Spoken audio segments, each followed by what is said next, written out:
ketika Nabi Daud alaihi salam diizinkan berbincang dengan Allah Subhanahu wa taala. Apalah yang diterangkan oleh Nabi Daud alaihi salam? Ya Allah, nikmat apakah yang paling kecil di sisimu ya Allah? Ini nikmat yang kecil yang diterangkan oleh Nabi Daud alaihi salam.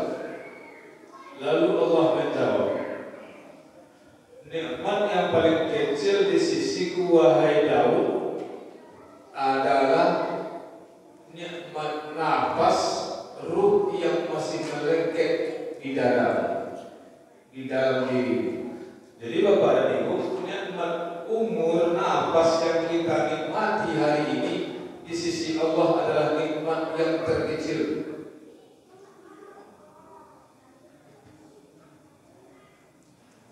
Bagaimana kalau nafas kita ini ditahan Allah barang 3 menit atau 5 menit? Apa yang terjadi dengan kita? Ini nikmat yang berkecil, bukan nikmat yang besar di sisi Allah. Dengan nikmat umur walaupun kecil di sisi Allah bagi kita sangat luar biasa, sehingga kita selalu berdoa, ya Allah berikanlah kami umur yang panjang, umur yang barokah, agar bisa selalu mendekat kepada-Mu ya Allah dengan umur yang masih ada ini ya Allah. Padahal itu adalah nikmat terkecil ya Allah.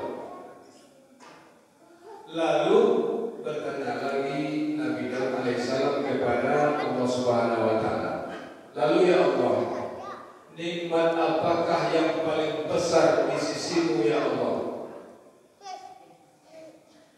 Lalu dijawab oleh Allah Subhanahu wa taala, nikmat yang paling besar di sisiku wahai Daud, dihadirkannya Muhammad sallallahu alaihi wasallam kepada seluruh jagat raya ini, kepada seluruh alam ini. Inilah nikmat yang paling besar di sisi Allah Subhanahu wa taala, adanya baginda Rasulullah sallallahu alaihi wasallam.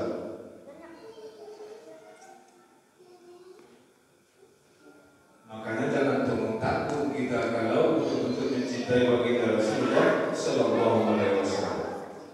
Belum termasuk umatku, kata Rasul. Kalau masih ada di antara kalian yang lebih mencintai dunianya, keluarganya, hartanya daripada mencintaiku, kata Rasul.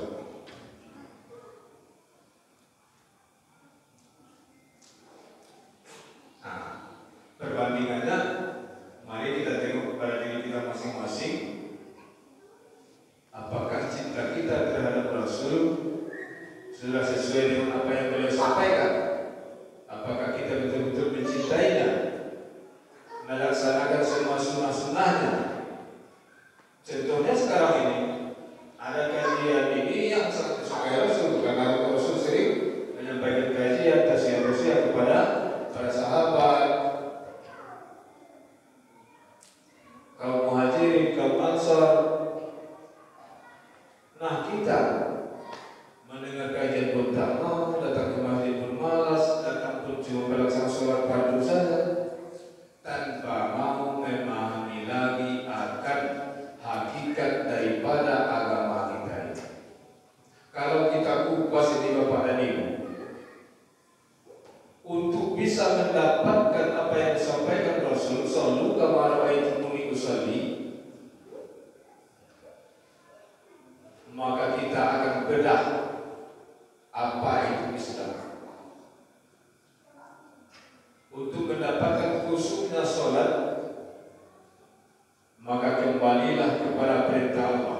Ya ayyuhallazina amanu udkhulu fis-silmi kaffatan wa la tattabi'u khutuwati syaitan innahu lakum aduwwun mubin.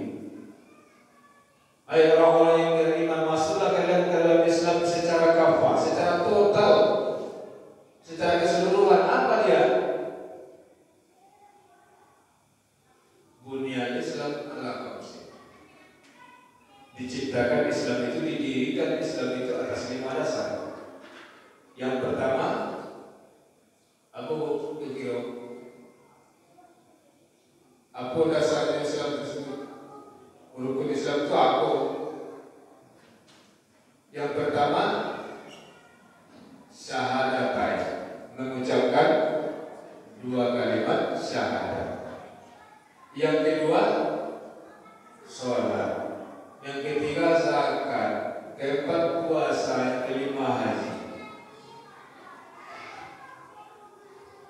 Iya kan? Kan itu yang rukun Islam. Laksanakan satunya gitu. Bagaimana melaksanakannya? Kita akhir-akhir ini Bapak dan Ibu lebih fokus, lebih sibuk dengan masalah sholat. Ini yang nomor 2. Kita sibuk dengan sholat. Kita tengok saudara kita sholat berdirinya kadang goyang-goyang, kadang habis takbir masih sempat juga tangannya bergerak kanan dan kiri dan sebagainya. Atau ada sebagian kita yang betul-betul merapatkan safnya dengan mengadukan kakinya dengan kaki saudara kita. Jadi berbagai macam pemahaman tentang masalah sholat.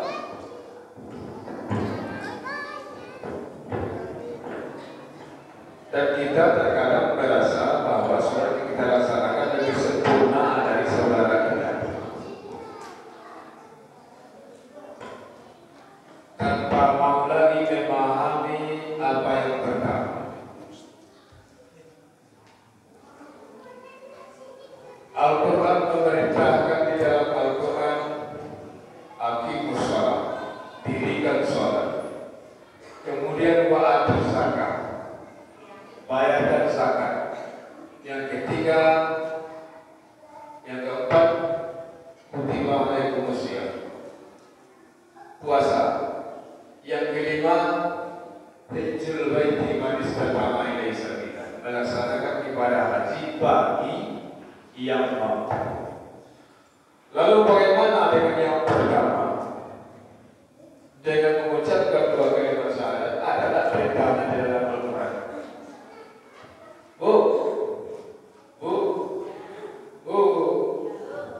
Dari kita bawa mengaji ya, dari murah bawa mengaji. TK, umur 6, umur 5.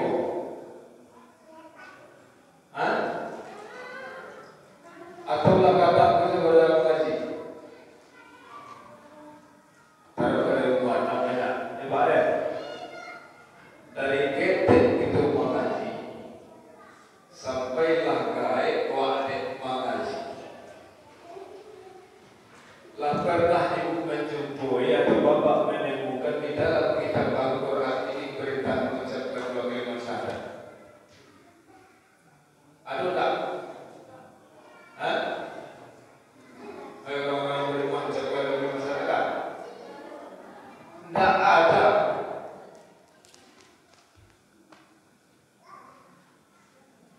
Tapi takkan mungkin Al-Quran ini langsung lompat perintah sholat, zakat, puasa, haji tanpa adanya perintah bersyahadat.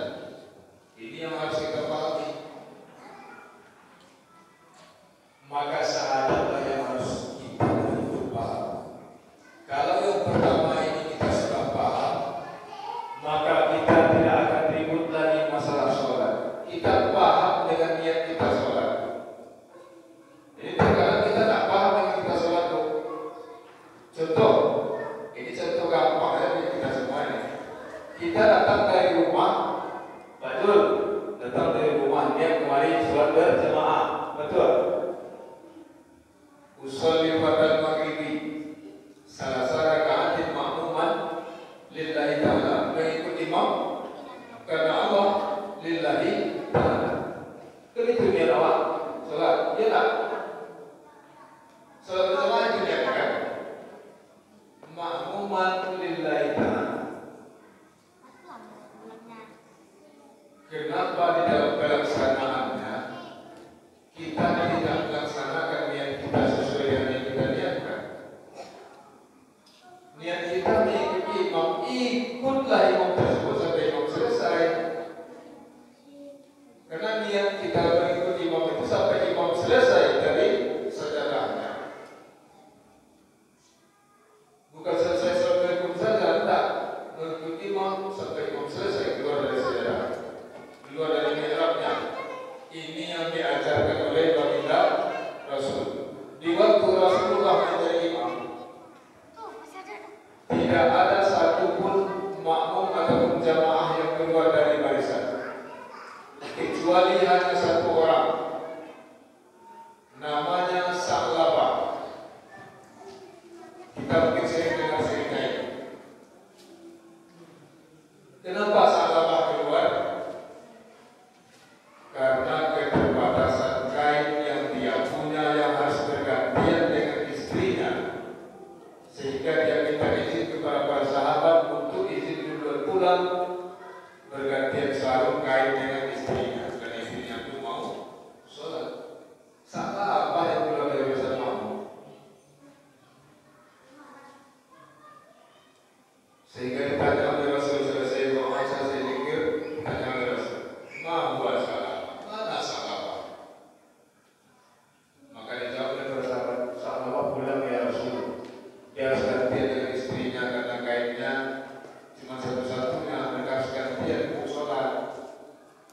Maka didoakanlah sahabat ini oleh Rasul, diberikanlah rezeki oleh Allah Subhanahu wa taala, bisa memiliki kain yang cukup, bisa mendapatkan rezeki yang berlebih, sehingga dengan rezeki yang berlebih tersebut sahabat lupa akan dirinya.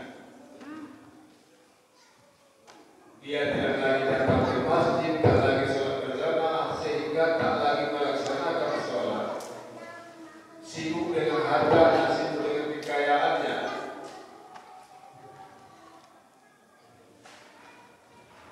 Sahabat.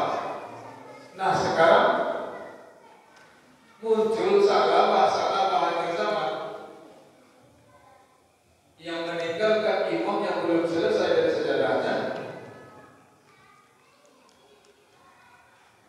di waktu pelaksanaan sholat. Apa yang hilang? Yang hilang adalah sebuah ilmu yang pertama sekali dibawa oleh baginda Rasulullah SAW. Apa itu? Innama bu'istu liutammima makarimah akhlaq. Sesungguhnya aku diutus di muka bumi ini untuk memperbaiki akhlak yang mulai hilang dari kita manusia akhir zaman. Adab awak tak ada terhadap imam, akhlak terhadap imam hilang. Lalu apa yang kita dapatkan dari berjamaah tadi? Tak ada. Cuma malu-malu hisab saja. Karena kita tak sesuai dengan niat. Makanya untuk memahami ini kita perlu dengar. Kadang jawaban kita berbeda mazhab, berbeda pemahaman, sehingga kita tidak ikut imam. Kalau tak ikut imam, tak usah kita berimam kepada dia. Sholat saja kita sendiri atau bikin jemaah sendiri. Yang berlaku di saat pelaksanaan sholat berjamaah tersebut adalah mazhabnya imam yang memimpin kita. Barulah sholat tersebut sampai kepada niatnya. Kita kan tidak usalli pada diri masyarakat makmuman niat kita begini, tapi tidak kita laksanakan sesuai dengan niat kita tersebut. Tak ada niat sholat berjamaah tersebut usalli pada maghrib salah rakaat hatta salat darah niat sholat tersebut sampai salam. Yang ada makmuman lillahi ta'ala, ikutlah imam sampai imam selesai. Inilah adab, inilah etika, inilah moral terhadap kepada imam yang memimpin kita kepada Allah. Akhlak, adab, etika, ini kita yang kurang sekarang. Padahal Rasul mengajarkan pertama sekali sebelum menancapkan akidah tersebut, memperbaiki akhlak manusia. Tiga lain di zaman jahiliyah tersebut Rasul hadir. Yang pertama sekali dibenahi oleh Rasul adalah akhlak. Makanya kalau orang ilmu tasawuf mengatakan adab tersebut lebih tinggi daripada amal, lebih tinggi daripada ilmu. Setinggi apapun ilmu kita, setinggi apapun amalan kita, ibadah kita, kalau adab etika tidak ada, no. Akhlak inilah yang harus dibenahi. Jadi yang pertama sekali itu membuktikan cinta kita kepada Rasulullah, laksanakanlah apa yang disampaikan oleh Rasul kepada kita. Sempurnakan syahadat kita. Kalau kita sudah paham dengan syahadat yang pertama ini, kita tak akan ribut masalah sholat. Akan terjawab apa yang disampaikan Rasul. Selalu kemana itu menyusui sholat agar sebagaimana kalian tidak sholat kita. Tapi kalau kita tak paham dengan yang pertama,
berjamaah tersebut melaksanakan sunnah tersebut bagaimana?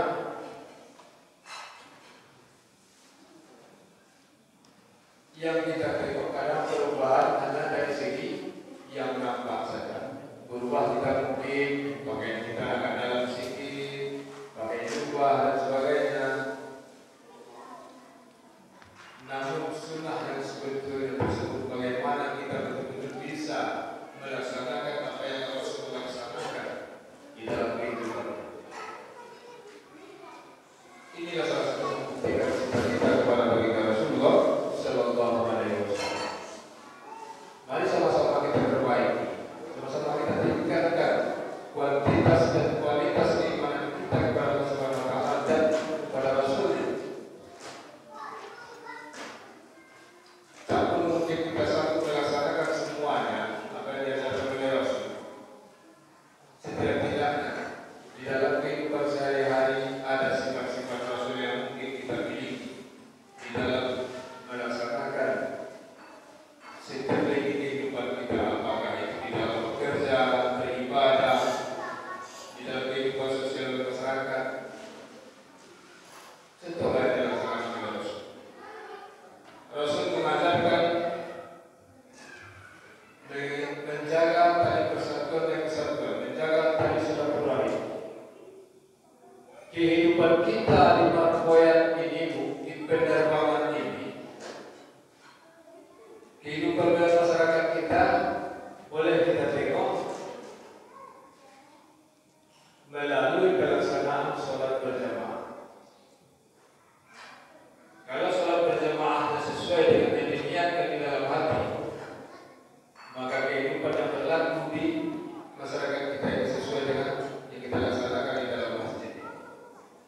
Kalau sebagian kita masih meninggalkan pemimpin kita, berarti di dalam kehidupan sosial masyarakat kita pun sering meninggalkan pimpinan kita, meninggalkan saudara-saudara kita, tanpa mau ambil pusing, tanpa mau peduli dengan saudara-saudara kita.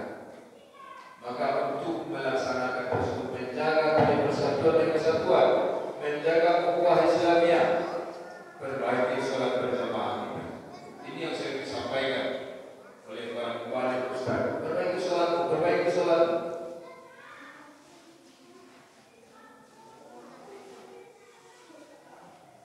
Tak payah-payah. Perbaiki niat kita sesuaikan dengan niat.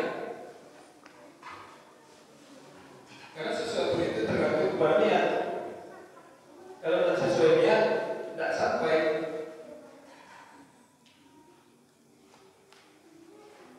Seperti pelaksanaan sholat berjamaah. Kalau yang kita pilih imamnya, imam sampai selesai sudah habis. Kadang kita tidak tahu apa lagi. Di dalam waktu imam kita masih zikir ataupun berdoa, kita tidak pernah tahu. Allah yang Maha Tahu. Mungkin doa imam tadi tidak akan diterima oleh Allah Subhanahu Wa Taala. Namun karena adanya jamaah yang berbaris rapi di belakang, yang masih mengikut kepada imam, dengan amin yang dia ucapkan membuka pintu langit dari doa imam tadi. Makanya dianjurkan kita berjamaah meramaikan masjid ini. Doa saya mungkin menjadi imam tak akan diterima oleh Allah SWT, karena tapi dengan diaminkan sama mamam, terbuka pintu langit tersebut. Jadi tak main-main kita beribadah kepada Allah, betul-betul bisa meningkatkan diri kepada Allah dengan melaksanakan apa yang sesuai dengan yang diajarkan oleh baginda Rasulullah Sallallahu Alaihi Wasallam. Jangan turuti ego kita, kemauan kita semata. Mari sama-sama kita belajar lagi. Lalu kita kembali kepada mungkin yang tergantung dari peraturan kita tadi. Apa perintah yang bersyahadat di dalam Al-Quran ini? Kenapa harus kita paham bersyahadat kalau kita paham masalah sholat? Al-Ma'idah 53. Rabbana amanna bima anzalta wa tabana rasul faktubna ma'asyahidin. Ya Allah, ya Tuhan kami beriman dengan kitab-kitab yang kau turunkan, kami ikuti Rasul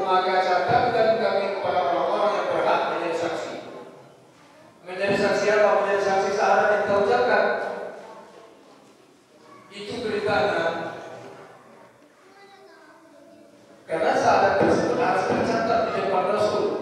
Di saat kita mengucapkan wa asyhadu anna Muhammadar Rasulullah, ada Rasul di depan kita. Itu arti sesungguhnya wa asyhadu anna Muhammadar Rasulullah. Ada Rasul di saat kita bersama. Sebenarnya kita tahu maka di dalam Al-Quran catatkan kepada orang-orang yang berhak menjadi saksi dari sana kita. Siapa orang yang berhak menjadi saksi tersebut? Dijelaskan oleh Al-Quran kepada kita semua. Alladzina yu'minuna billahi wa rasulihi ulaika humus siddiqun wasyuhada'u inda rabbihim. Orang yang telah sempurna imannya akan Allah dan Rasulnya, mereka lah golongan siddiq. Wasyuhada'u inda rabbihim, yang diberi izin menjadi saksi di sisi Tuhan.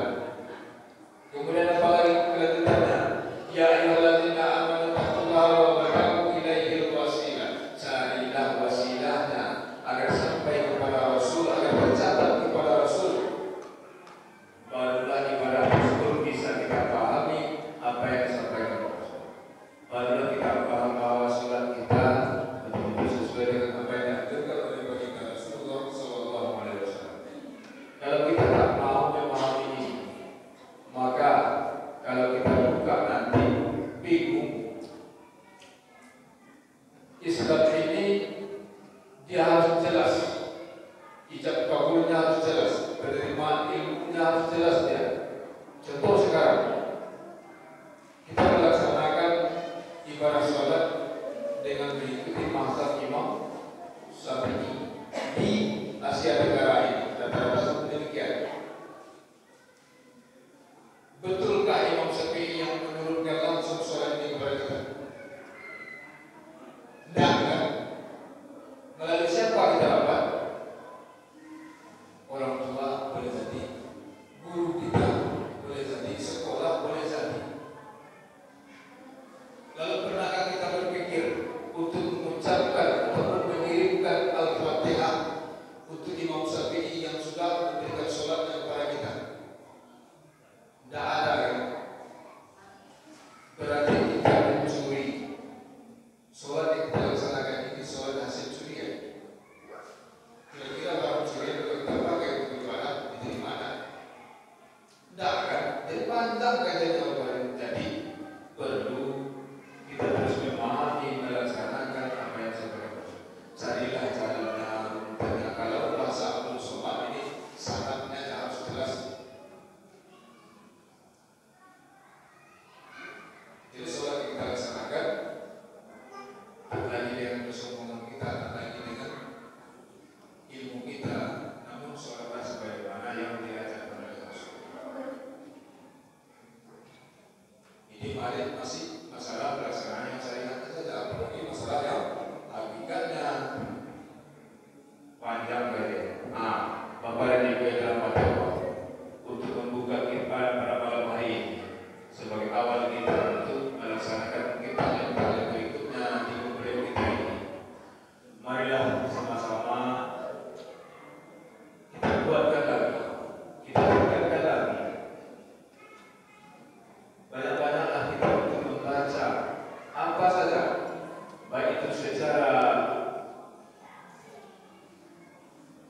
dari kitab-kitabnya ataupun dari segi alam kagambangnya, terserah.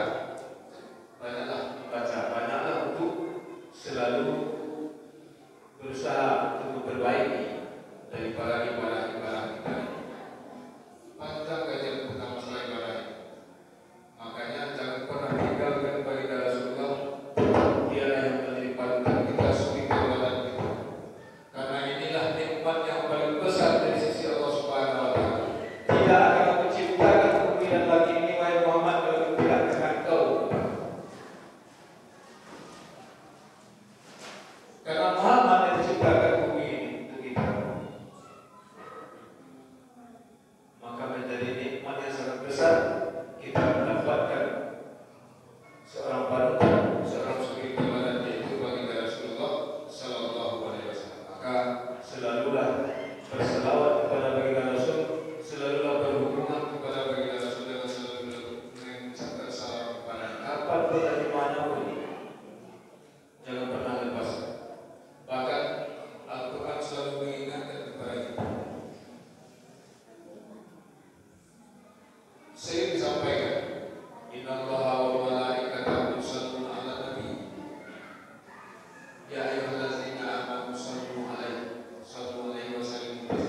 Allah saja, malaikat saja berselawat kepada Rasul. Apalagi kita yang cuma umat ini. Allah sendiri yang menciptakan, Sang Khalik berselawat kepada Rasul. Apalagi kita yang cuma makhluk, yang cuma seorang hamba. Begitu agung dan mulia dan bagi Rasulullah Sallallahu Alaihi Wasallam. Jadi kalau suri tauladan dan panutan bagi kita semua. Melalui apa yang disampaikan oleh Rasul dengan selalu belajar dan belajar, mendekatkan diri kita kepada Allah Subhanahu Wa Taala dengan selalu meningkatkan baik itu kualitasnya ataupun kuantitasnya, agar ibadah yang kita laksanakan ini sesuai dengan apa yang ditentukan bagi Rasulullah Sallallahu Alaihi Wasallam. Karena ini nikmat bagi kita, nikmat yang sangat luar biasa, nikmat paling kecil dari umur, nikmat yang luar biasa adalah Rasul kita. Maka ikutilah Rasul, selalu berpegang teguh akan Rasul.